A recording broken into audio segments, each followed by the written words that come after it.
दोस्तों आज की जो ऑडियो बुक समरी है वो है एटॉमिक हैबिट्स के बारे में। यानी कि अगर आप अपनी आदतों के बारे में जानना चाहते हैं या फिर आप अपनी जो बुरी आदतें हैं उनको छोड़ करके गुड हैबिट को अपनाना चाहते हैं तो ये समरी आपको हेल्प कर सकती है।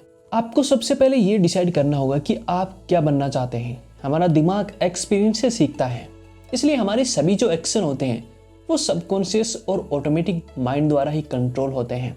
कई बार सफलता सिर्फ अच्छी आदतों को आसान बनाने तक ही लिमिटेड नहीं रहती, बल्कि जो बुरी आदतें हैं उनको मुश्किल बनाने में भी होती है। तो ये बुक समरी आपको क्या सिखा सकती है? अगर आप कामयाबी के शिखर पर पहुंचना चाहते हैं तो ये आपको हेल्प कर सकती है। आप अपनी कोई भी जो हैबिट है उसको लंबे समय से बदलना चाहते हैं लेकिन बदल नहीं पा रहे हैं, तो ये समरी आपको अपनी हैबिट को बदलने में मदद कर सकती है। जो आदतों के बारे में जानना चाहते हैं, जो अपनी बैड हैबिट है उनको छोड़ करके गुड हैबिट को अपनाना चाहते हैं, अगर आप साइकोलॉजी के बारे में जानना चाहते हैं तो ये समरी आपको इन सभी के बारे में सिखाती है। तो शुरुआत करते हैं हमारी जो ऑडियो बुक समरी है उसकी। इसमें काफ़ी सारे लेसन हैं, बारी बारी हम सबको समझते हैं। ये बुक आपको क्यों पढ़नी चाहिए? जेम्स क्लियर दुनिया के बेस्ट हैबिट फॉर्मेशन एक्सपर्ट्स में से एक है। इस बुक में उन्होंने कई ऐसी बातें बताई हैं जिनका यूज करके आप ये सीखेंगे कि आप कैसे एक अच्छी हैबिट बना सकते हैं, कैसे अपनी किसी भी बुरी हैबिट को ख़त्म कर सकते हैं और कैसे अपने जो छोटे छोटे बिहेवियर हैं उनमें बदलाव करके आप एक्स्ट्रा ऑर्डिनरी रिजल्ट पा सकते हैं। तो अगर आप अपनी किसी भी हैबिट को लंबे समय से बदलना चाहते हैं लेकिन आप इसे बदल नहीं पा रहे हैं तो प्रॉब्लम आप में नहीं बल्कि उस सिस्टम में है जिसे आप फॉलो करते आए हैं। बुरी आदतों को आप बार बार इसलिए नहीं दोहराते कि आप उन्हें बदलना नहीं चाहते, बल्कि असल में इनको बदलने का आपका जो सिस्टम है वो गलत है। यहाँ पर आपको एक प्रूवन सिस्टम मिलेगा जिसका यूज करके आप नई बुलंदी को छू सकते हैं। The surprising power of atomic habits. अद्भुत शक्ति छोटे छोटे कामों का नतीजा काफ़ी बड़ा हो सकता है। ब्रिटेन में प्रोफेशनल साइकिलिंग की शुरुआत हुई और जो रिस्पॉन्सिबिलिटी थी वो ब्रिटिश साइकिलिंग इंस्टीट्यूट पर थी। साइकिलिंग में इस इंस्टीट्यूशन की जो परफॉर्मेंस थी कुछ खास नहीं थी। ब्रिटेन की जो साइकिलिंग है लगातार हार रही थी। सभी ब्रांड्स ब्रिटेन की टीम का समर्थन करने से पीछे हट रहे थे। तभी ब्रिटिश साइकिलिंग इंस्टीट्यूट ने डेव ब्रेल्सफोर्ड को कोच के तौर पर हायर किया। ब्रेल्सफोर्ड की फिलोसफी ये थी कि हर चीज़ को छोटे छोटे सेक्शन में बांट दिया जाए और उसके बाद में हर चीज़ में 1% इम्प्रूवमेंट किया जाए। उन्होंने साइकिलिंग की डिज़ाइन से लेकर के प्लेयर के कपड़ों तक को दोबारा डिज़ाइन करवाया, प्लेयर के वर्कआउट रूटीन को बदला और उस तरीके से वो हर चीज़ में छोटे छोटे इम्प्रूवमेंट करते रहे। उन्होंने हर प्लेयर की अलग से नीड को समझा और उनकी सोने की शेड्यूल से लेकर के उनकी जो फिजिकल थेरेपी है हर चीज़ में उन्होंने इम्प्रूवमेंट किया। ये सभी इम्प्रूवमेंट उन्होंने बड़े पैमाने पर नहीं बल्कि बहुत ही छोटे छोटे स्टेप में किया। इस तरह से उन्होंने 1% करके सैकड़ों चीज़ों में बदलाव किए और 5 साल के भीतर ही जो ब्रिटेन साइकिलिंग टीम है उसकी जो परफॉर्मेंस है काफ़ी बढ़िया हो गई।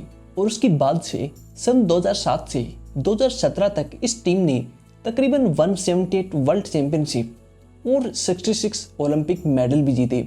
ब्रिटेन साइकिलिंग टीम की इस स्टोरी से हमें क्या सीखने को मिलता है कि छोटे छोटे चेंज करके हम बहुत बड़ा डिफरेंस बना सकते हैं।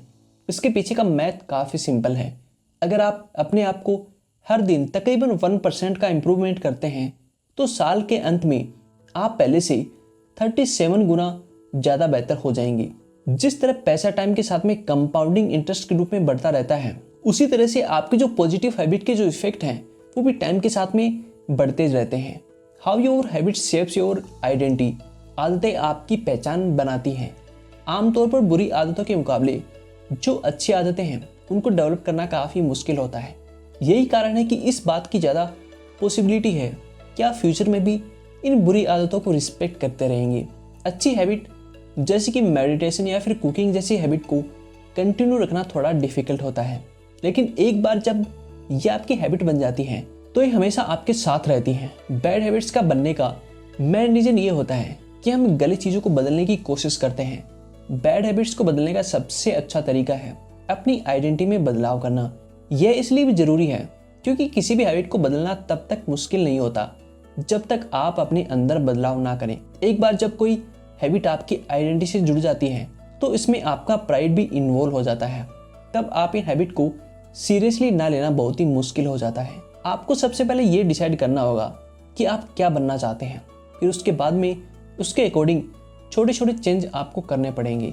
इसलिए दिन के अंत में आपका जो फोकस है अपने आउटकम पर नहीं बल्कि इस चीज़ पर होना चाहिए कि आप किस तरह के इंसान बनना चाहते हैं।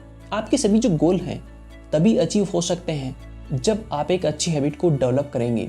आगे के चैप्टर में हम ये सीखेंगे कि हम अच्छी हैबिट को किस प्रकार से बना सकते हैं। How to build better habit in 4 simple step.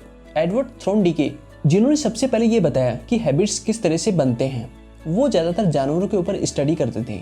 उन्होंने एक्सपेरिमेंट के तौर पर कुछ बिल्लियों को एक पिंजरे में बंद कर दिया, जहाँ से ये बिल्लियाँ आसानी से एक लीवर को दबा करके पिंजरे से बाहर निकल सकती थी। कुछ देर स्ट्रगल करने के बाद में इन बिल्लियों को समझ में आया कि लीवर को दबाते ही गेट खुल जाता है और वहाँ से वो पिंजरे से बाहर निकल सकती हैं। यह जल्दी उनके लिए एक हैबिट बन गई और ऑटोमेटिक रिस्पॉन्स बन गया। पहले जहाँ उनको पिंजरे से बाहर निकलने में तकरीबन 1.5 मिनट का टाइम लग जाता था, वहीं बार बार दोहराने के बाद में वो बाहर सिर्फ 3.6 सेकंड में ही आ जाती थी। एडवर्ड ने इस एक्सपेरिमेंट का ये रिजल्ट निकाला कि जिस बिहेवियर के पॉजिटिव यानी कि सकारात्मक परिणाम होते हैं उसे रिस्पेक्ट करना काफ़ी आसान होता है। किसी भी हैबिट के बनने की 4 सिंपल प्रोसेस होते हैं। क्यूज, जो कि हमारी ब्रेन को ट्रिगर का काम करती है। क्रेविंग, यह आपकी आदतों के पीछे का मोटिवेशन फोर्स है।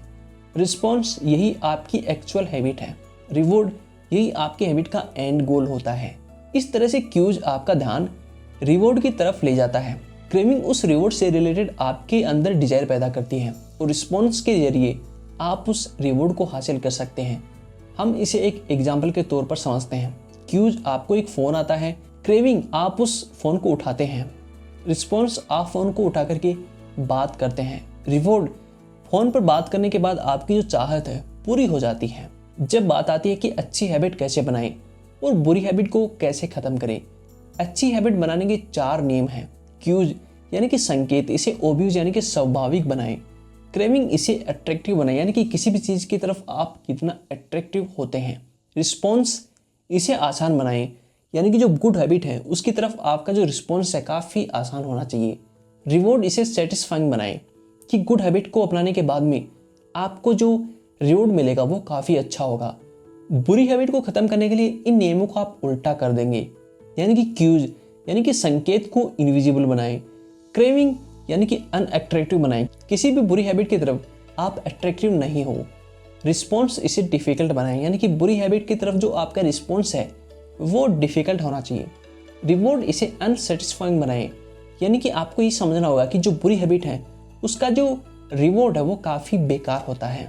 हमारा अगला जो चैप्टर है, हमारा अगला जो लेसन है वो है the man who didn't look right. Psychologist Greg Klein ने एक बार बुक के ऑथर जेम्स क्लियर को पैरामेडिकल स्टाफ में काम करने वाली एक औरत की कहानी सुनाई। वह औरत एक बार अपनी किसी फैमिली पार्टी में गई और वहाँ उसने अपने ससुर को देखते ही कहा कि वो कुछ ठीक नहीं दिख रहे हैं, जबकि उसके ससुर अच्छा महसूस कर रहे थे। इसलिए उन्होंने मजाक में वापस कहा कि आप भी मुझे कुछ ठीक नहीं दिखाई दे रही हैं। कुछ ही घंटे बाद उस आदमी की जान बचाने के लिए सर्जरी हो रही थी। जांच में पता चला कि उस आदमी की एक आर्टरी में ब्लॉकेज है और उसे किसी भी वक्त दिल का दौरा पड़ सकता था। लेकिन उस औरत की सूझबूझ और एक्सपीरियंस की बदौलत ही उसके ससुर की जान बच गई। अब यहाँ सवाल यह आता है कि उस औरत को कैसे पता चला कि उसके जो ससुर है उसकी हेल्थ प्रॉब्लम है। दरअसल उस औरत ने पैरामेडिक में इस तरह की कंडीशन वाले लोगों के साथ में इतने सालों तक काम किया कि वो किसी भी चेहरे को देख करके बता सकती है कि उसकी कंडीशन कैसी है।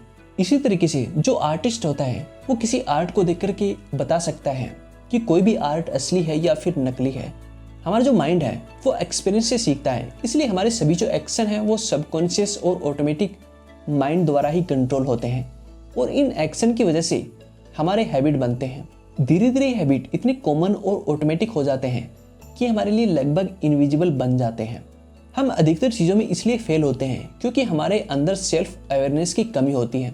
इसके लिए आप एक हैबिट स्कोर कार्ड बना सकते हैं ताकि आप अपने बिहेवियर पर ध्यान दे सकें।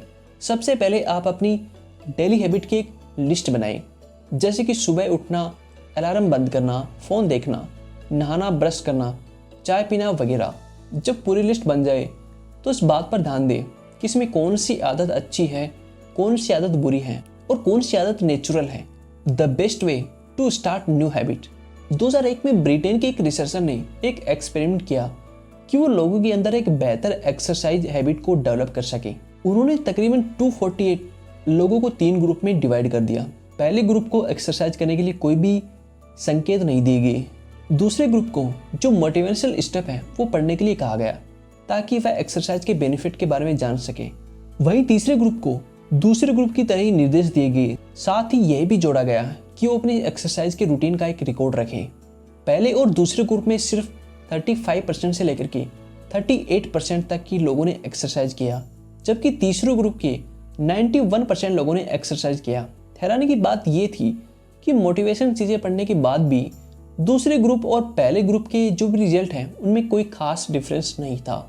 ज़्यादातर लोग ऐसा सोचते हैं कि कोई भी चीज़ इसलिए नहीं कर पा रहे हैं क्योंकि उनके अंदर मोटिवेशन की कमी है। दरअसल उनके अंदर लैक ऑफ मोटिवेशन नहीं बल्कि लैक ऑफ क्लैरिटी की कमी होती है। बहुत सारे लोग अपनी पूरी लाइफ इसलिए बर्बाद कर देते हैं क्योंकि वो कुछ भी करने के लिए हमेशा एक सही टाइम का इंतज़ार करते रहते हैं। दरअसल आपको सही टाइम का इंतज़ार करने की नहीं बल्कि एक प्लान को फॉलो करने की आवश्यकता होती है। एग्जाम्पल के तौर पर आप इस तरीके से एक प्लान बना सकते हैं, जैसे कि मेडिटेशन। मैं हर दिन सुबह 8 बजे 20 मिनट के लिए मेडिटेशन करूंगा। एक्सरसाइज, मैं कम से कम हफ्ते में 3 दिन 1 घंटे के लिए एक्सरसाइज करूंगा। स्टडी, मैं हर दिन अपने रूम में तकरीबन 1 घंटे के लिए पढ़ूंगा। Motivation is overrated, environment often matter more. एक प्राइमरी केयर फिजिशियन एनी थ्रोनडिके को एक अजीब सा आइडिया आया। उन्हें यह भरोसा था कि बिना किसी मोटिवेशन या विल पावर के वह अपने हॉस्पिटल के जो स्टाफ हैं और जो विजिटर हैं उनकी ईटिंग हैबिट को बदल सकते हैं। इसके बाद उन्होंने अपने साथियों के साथ मिलकर एक रिसर्च किया और हॉस्पिटल की जो भी कैफेटेरिया है उनमें एक एक्सपेरिमेंट किया। उन्होंने कैफेटेरिया के खाने पीने की चीज़ों की अरेंजमेंट को बदल दिया और ज़्यादातर जो सॉफ्ट ड्रिंक थी उसकी जगह पानी की बोतल रख दी। इस छोटे से चेंज से बहुत ही काफ़ी ज़्यादा फर्क पड़ा। अचानक से जो कैफे था उसमें जो सॉफ्ट ड्रिंक थी उसकी बिक्री काफ़ी घट गई और जो पानी था उसकी बिक्री काफ़ी अधिक बढ़ गई। इस बात से ये साबित होता है कि लोग आमतौर पर चीज़ों को सिर्फ इसलिए नहीं चुनते कि वह चीज़ क्या है, बल्कि वो ऐसी चीज़ों को चुनते हैं क्योंकि वो आसानी से अवेलेबल होती हैं। हम अक्सर ऐसा सोचते हैं कि हमारा खुद पर बहुत अच्छा कंट्रोल है, लेकिन रियलिटी कहीं अलग है। आपके आसपास का जो इन्वायरमेंट है वो आपकी लाइफ और आपके जो बिहेवियर है उसके ऊपर काफ़ी अधिक इफेक्ट डालता है। The secret to self control. America के फेमस पॉलिटिशियन रॉबर्ट स्टील ने 1971 में इसी चीज़ का पता लगाया जिससे पूरी दुनिया को चौंका दिया। यूएस वियतनाम वार के दौरान जो भी अमेरिका के अधिकतर सैनिक थे उनको एक बैड हैबिट लग गई थी। जब इन लोगों पर स्टडी की गई तो पता लगा कि जो भी अधिकतर सैनिक हैं उनकी हैबिट घर जाते ही छूट गई थी। ये बात ऐसे दौर में सामने आई जब ये समझा जाता था कि कोई भी जो बैड हैबिट है वो परमानेंट नहीं होती है।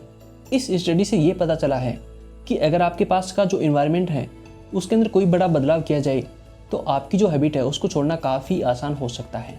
असल में वियतनाम में इन सैनिकों के पास ऐसे कई ट्रिगर थे जिससे उनको बैड हैबिट लग गई थी, जैसे कि किसी भी चीज़ का आसानी से अवेलेबल होना या फिर किसी दोस्त का बैड हैबिट की तरफ झुकाव होना, युद्ध के दौरान कॉमन स्ट्रेस में होना। लेकिन जब वो अपने घर गए तो उनके सारे जो भी ट्रिगर थे वो गायब हो गए, इसलिए अपनी जो भी आदत थी उनको छोड़ना काफ़ी आसान हो गई। जो भी साइंटिस्ट हैं इस बात को लेकर एक्सेप्ट करते हैं कि बैड हैबिट को दूर करने के लिए सेल्फ कंट्रोल ही काफ़ी नहीं है। रियलिटी में जो लोग अपनी बुरी आदतों को ख़त्म कर पाते हैं ऐसे लोग अपनी लाइफ को बेहतर तरीके से काफ़ी अच्छे से बनाते हैं। अगर आप किसी भी बैड हैबिट को ख़त्म करना चाहते हैं तो आपका जो भी इन्वायरमेंट है वो आपकी काफ़ी मदद करता है। यानी कि अगर आप ख़राब इन्वायरमेंट में रहते हैं तो आपके पास काफ़ी बैड हैबिट हो सकती हैं। वहीं पर अगर आपका जो इन्वायरमेंट है वो काफ़ी अच्छा है तो आपकी गुड हैबिट हो सकती है। How to make a habit irresistible. एक डच साइंटिस्ट निकोलस टिनब्रेगन 1940 में काफ़ी सारे एक्सपेरिमेंट किए जिन्होंने मोटिवेशन को लेकर के पूरी दुनिया का नज़रिया बदल दिया। उन्होंने हेरिंग बुल नाम के एक पक्षी के ऊपर काफ़ी सारे एक्सपेरिमेंट किए जिसकी चोंच पर लाल डॉट्स थे। उन्होंने नोटिस किया कि जब भी इस चिड़िया के बच्चे को भूख लगती थी तो अपनी माँ की चोंच के इस लाल डॉट को चोंच मारते थे। इसके बाद साइंटिस्ट ने कार्डबोर्ड की चिड़िया बनाई जिसकी चोंच पर लाल डॉट्स थे और उसे उस चिड़िया के घोंसले में रख दिया।